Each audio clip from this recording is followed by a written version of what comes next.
Hey, it's me, Hannah. Another year, another fantasy ball. Soon I will be headed up to Baltimore, Maryland to attend the Afterlife Ball, brought to us by the Mythmakers Society. This will be my fourth Mythmakers event I've had the pleasure of attending, and I get to partner with my infinitely talented friend Erin to lead group dances at the ball. Afterlife is a pretty broad theme for this event, and I've really been struggling to come up with something to match that vibe. I really want to go with something ghostly, pale, drapey, ethereal, tattered. And then I remembered my holiday gift to myself, which I mentioned in my last video. Roll the tape. I did, while I was at Michael's, pick up a knitting machine.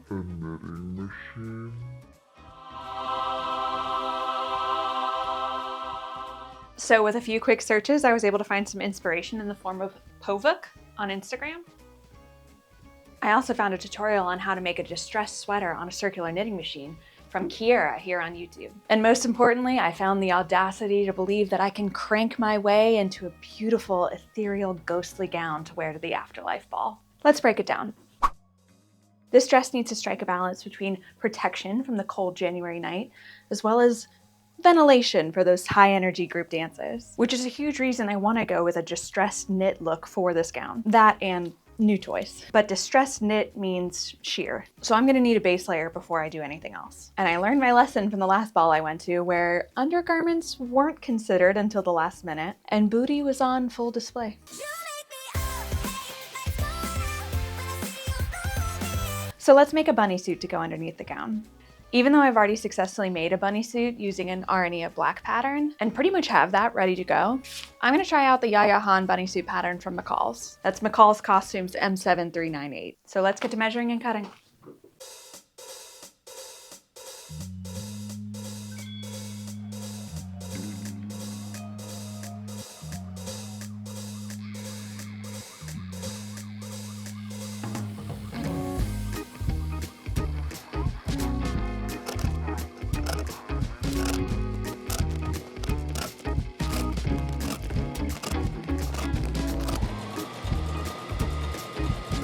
I did go ahead and make a mock-up and raise the hip up a bit before cutting into the main fabric.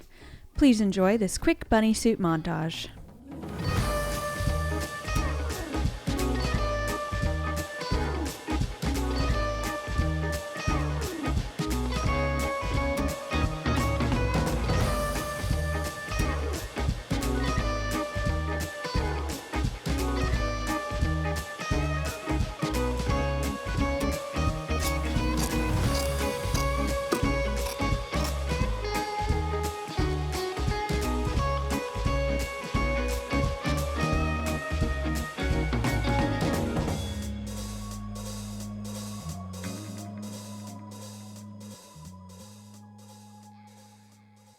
Quick update, I'm making some pretty good progress on the bunny suit, but I want to switch gears and do some knitting. I've definitely started compiling an idea of a goal, a target for me to aim for with this look. That said, I want it to be a tattered look, so I'm kind of leaning into the idea of just winging it. I did some playing around with a weight 4 yarn, and I decided that it's just kind of too heavy. So I picked up this, it says weight 3, this True Boo from Lion brand bamboo, 100% rayon from bamboo yarn. Feels really soft and I'm really excited to use it. And it's a lot thinner of a weighted yarn that compared to what I had been using. So I'm gonna give this a go, see what I can get done with it. Again, we're just kind of following the vibes here. So I am going to cake some of this up and get ready to rock and roll in the knitting machine.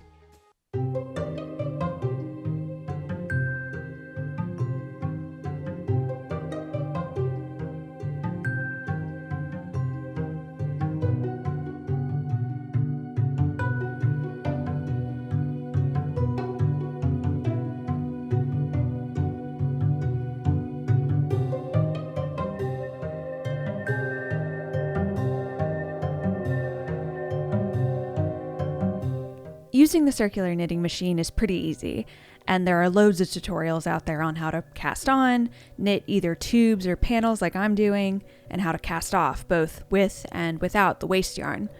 For the most part, I didn't use waste yarn for casting on, but did for casting off, which is where this orange yarn comes in. Using this method leaves this end a bit cleaner and easier to work with when connecting to other panels, and the other end is left looking a little more tattered, just like I want.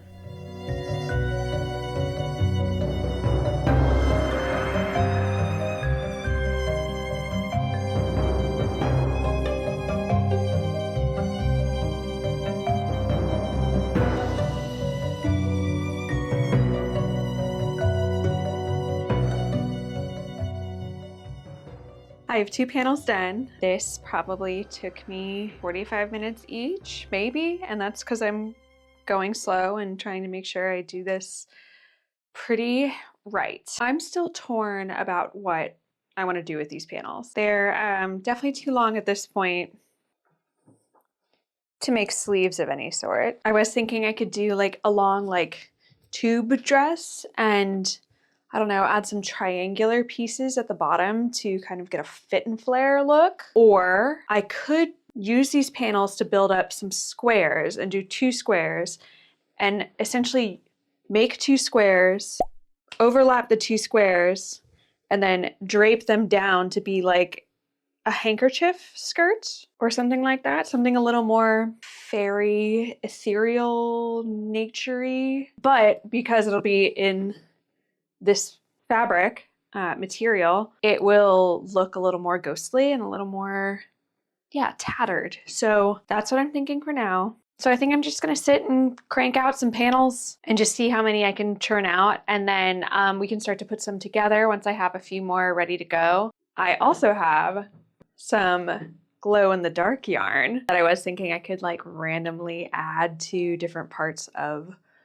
whatever it is that I end up putting together. I'm feeling a little stressed because I don't really have a plan, but also like the possibilities are endless and that's kind of exciting. I'm making progress. I can see that now, but I'm planning to have a number of pieces here, so I'd love to get something done. We'll see how many more panels I can get through tonight and tomorrow, and I'll check in then.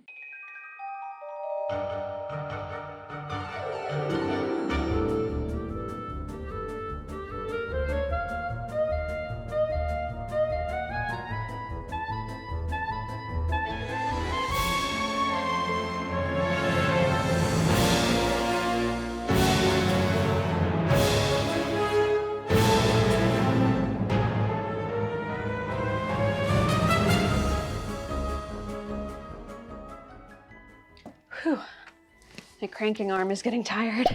With this slightly lighter weight yarn, I'm finding that the tension options that are offered to me by this machine are not quite enough, so I am having to hold the yarn and add a little bit of manual tension there. Just kind of like between my middle and ring finger and then over my thumb, and just kind of like lightly holding that. I think the only thing that I keep running into, and this is hardly a complaint, is that with panels, you do have to be very mindful of the end pins and the stitches that we're making on the ends of these panels. On this machine, at least, I am finding that if I am not just adding a touch more tension right at the end, I'm much more likely to drop a stitch. But since I'm already having to add a little bit of tension anyway, it's really easy to just kind of tighten up just a hair before I get back into the groove. However, if I add too much tension, then the pin has a little bit of trouble coming up and it gets harder to crank right at the end. So it'll get caught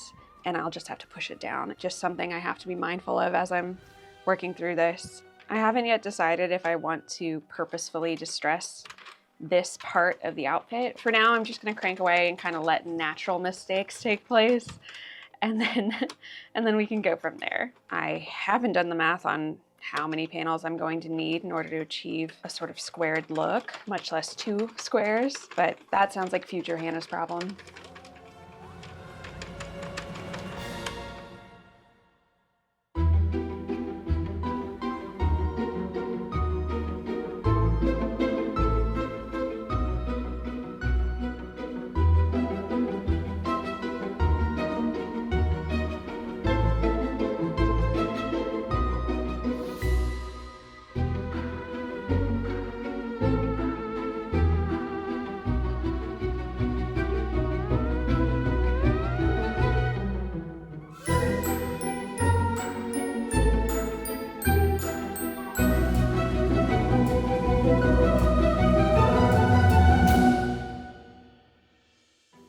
So due to some winter weather, there was a failure at the water plant in my city, and the water in our house went out. So we've had to find refuge at my in-laws, which is where I am now. And I'm only slightly worried about filming, but here's what I'm gonna be focused on over the next few days.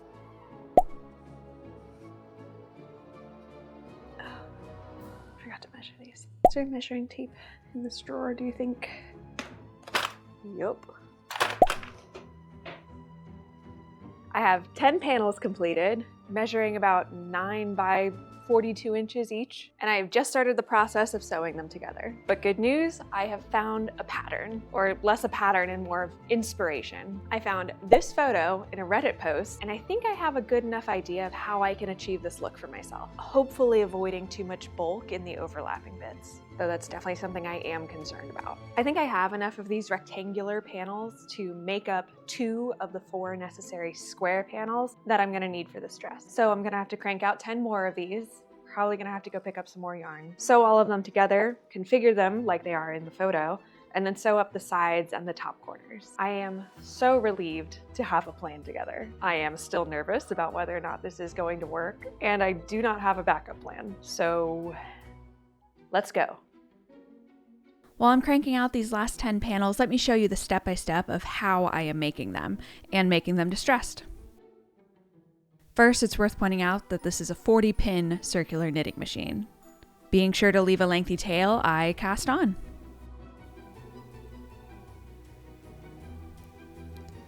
Once I hit the resistance caused by being in P for panel mode, I make sure that pin 37 is my last pin, since 38 and 39 are harder to get to with the resistance in place. And then I start cranking the other way until I get back to the first pin. The machine stops catching the yarn at about pin 4 though, so I'm really knitting a 33 pin panel rather than a 40 pin. It took me a few tries to figure it out, but once I did, it came easily.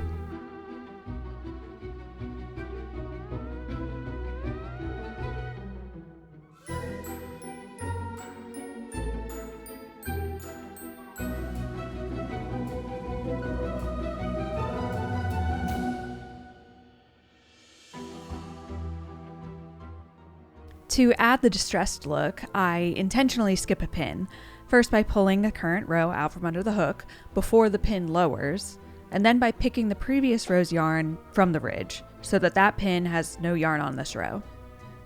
The next row's yarn will pick back up and you'll get a distressed look from that row downward, as far as you tug the yarn apart. And now comes time to sew all the panels together.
Alrighty, I've made it back home.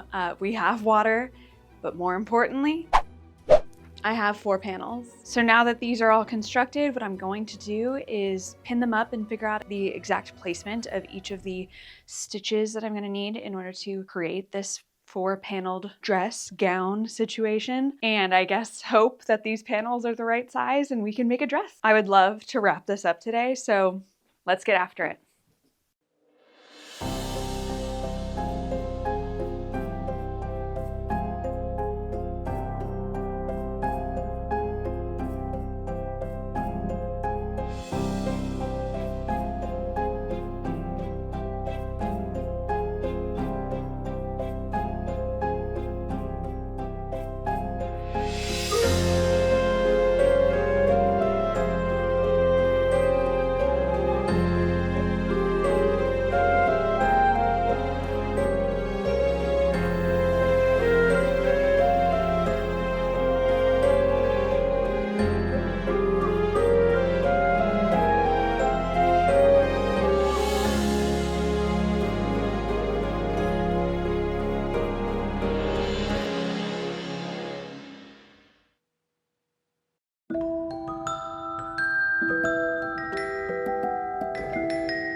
I mean, ye of little faith, me of little faith. I did not for a second think this was gonna come together. There was never a moment when I was feeling 100% confident in what we were doing here. And yet I'm so stoked. I'm so excited. I can't wait for the ball. I love all of the tattered detail and the way that the dress flows and drapes and falls and swishes and swirls, and I'm so stoked. So because of the weight of all of the yarn, it does drop a little bit further than I anticipated, and I ended up only needing to use 3 of the long rectangular panels that I made on the circular knitting machine in each of the big square panels that I used to construct the dress. So I probably have hours upon hours of unnecessary knitting under my belt now, but we'll just say that it was good practice and I can look forward to confidently knitting down the line. It's gonna be a while. I think I've burnt myself out a little bit on the circular knitting machine, but still, the fact that I was able to make this using almost essentially just that machine and a little bit of hand stitching, I couldn't be more pleased. I've mentioned it before on this channel, but I'm really working on like dialing in some of the detail work that I have on some of these projects. I'm not gonna lie, I think I actually really hit it out of the park with the glow in the dark yarn kind of woven in here and there throughout the piece. Just looking at it in the light, you can't really tell a difference between any of the yarn on any of these panels where it's kind of woven in. But then we turn the UV flashlight on and we got ourselves a little glow girl. And I just think that's so cool. I also found this shawl from a thrifting excursion a while ago that I've had, and I thought I could use it as a sort of, veil or just as a shawl outright. Extra layer, keep me warm. My original intent here did have multiple layers, but the way that the skirt ended up draping, I feel like I achieved what I wanted, and then being able to just kind of toss this on without having to spend hours making something myself, I'll take it. That said, I might play around with some other ideas for accessories. I'm definitely not sold on my hair and makeup here. So if you have any ideas on how I can further accessorize or stylize, get in the comments because I am all ears. And it's rare that I actually get to put out a finished project before the event that I'm making the project for. So let's take advantage of that. If you guys have any feedback, I am so open. I'll be honest, I may have allowed myself to get a little more stressed than I needed to about this project. But overall, I had a lot of fun working with the circular knitting machine and learning and kind of working on that skill. And I just had so much fun here in my studio, working on some spooky self-portraits. Make sure you're following me on Instagram if you want to see how this turned out. And as always, And as always, if you had as much fun as I did, it would mean the world to me if you would like and subscribe. And if you do, I'll see you in 2 weeks for my next video. Take care.